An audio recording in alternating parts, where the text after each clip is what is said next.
Hello and welcome to our homeschool slash playroom slash formal dining room. This is the first year we've really set up a homeschool room, so I thought I'd do a quick little tour. Our homeschool room isn't actually separated from the house at all.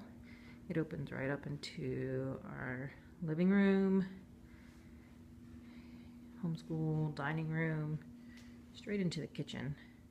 So it's all very open, which kind of makes it hard sometimes when trying to work with one child and the other younger children want to play. But we work it out. Sometimes we go in the bedroom or something different like that. But wait till nap time. Anyway, we have it all set up. We this year separated out all of our homeschool educational stuff on this side of the room, and then toys over here, which actually this toy section is going to be pared down to about half of what it is now. We just haven't gotten around to doing that just yet.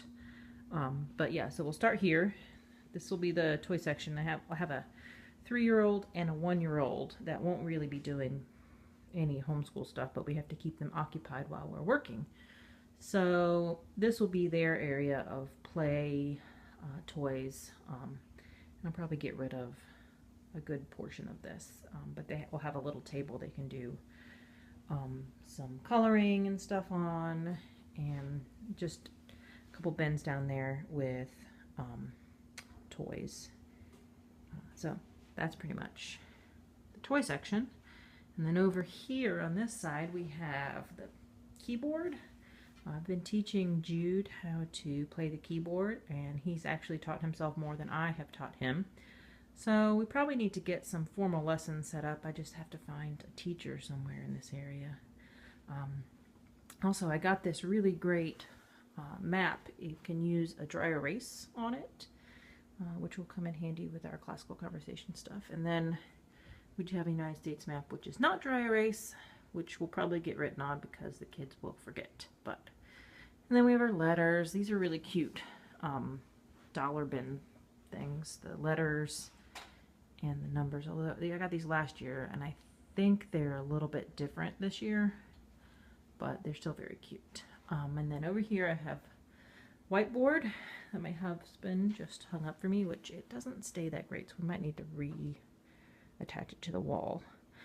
And then we have just a piece of string with some clothespins where we hang up the kids' artwork. A lot of this is from last year. I'll take it down, file it, and find a new place to put it. We'll see where that comes up. And this I'm really excited about. This is our art caddy, which will house all of our pencils and crayons and markers. I haven't quite filled it out just yet, but getting there.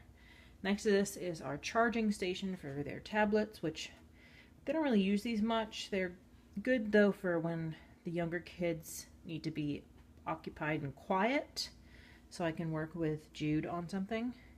And then here's where we keep all of our construction paper and white paper, just for like when they want to draw and color. It's easy for them to get to the art supplies just right here. And then we have some printables and little word art and scripture and stuff to keep us motivated. And then this down here is where we'll keep most of our curriculum.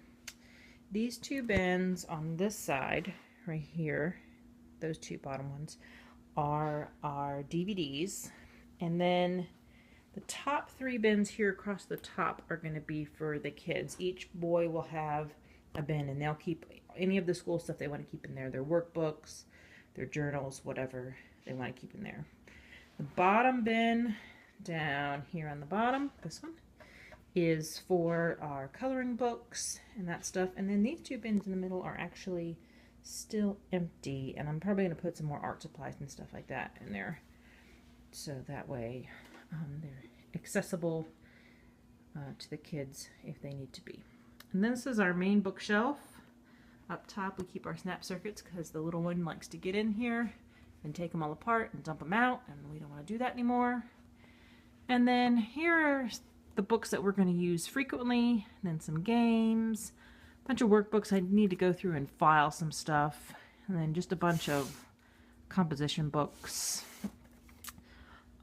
Here's our nature basket. We just keep nature things we find in here. Nature books, and then a bunch of other books that we use fairly frequently. We're currently reading Lord of the Rings. Joe and Jude just finished reading The Hobbit. And then here is where we keep our various bins of things. So we have flashcards here at the bottom, flashcards, and this one is games, like little card games. This one's just miscellaneous. Lacing cards, stickers, and our math manipulatives. For Matthew C, we're not using Matthew C this year, but I like the manipulatives and we'll probably keep them. This bin down here is our painting supplies. Try to keep it out of the hands of the little bitty ones. Down at the bottom here is our library books. And then over here are just some of the tall books that didn't fit on the upper shelves. And then, oh, last part here. This is the clipboard that will have the boys' daily, well, it'll be a week at a time of their to-do list. And I found this printable. It's part of the homeschool planner from Vintage Kids Modern World. And I like, we can set up here plans for Jude, the week of this, and then we write the subjects in here, so math, reading, whatever, and then each day I can tell him what he needs to do each day. And so he can look at this list in the morning and do the stuff he needs to do on his own, and then we can do the stuff we need to do together, and add little notes down here, like if he needs to read something or work on a presentation or project or something. And I have them just hanging up right over here on the wall. Ooh. So that way they can easily reach them. And that is basically it. Here's our table. It's hand-me-down. This actually was my mom's table. It's quite old. I think she got it at a yard sale years ago. It's pretty ugly, but I think so. But it's bigger than what we had. We just had a round table before with no leaves, and it was only good for one child, really. This is, we could probably do 2 or 3 kids working here. Our hodgepodge of chairs, we just keep finding random chairs places. So that's pretty much it. That's our homeschool room. It's not super exciting, but it gets the job done. Hope you found this helpful. And I'm going to try to do a video of our curriculum and everything coming up soon.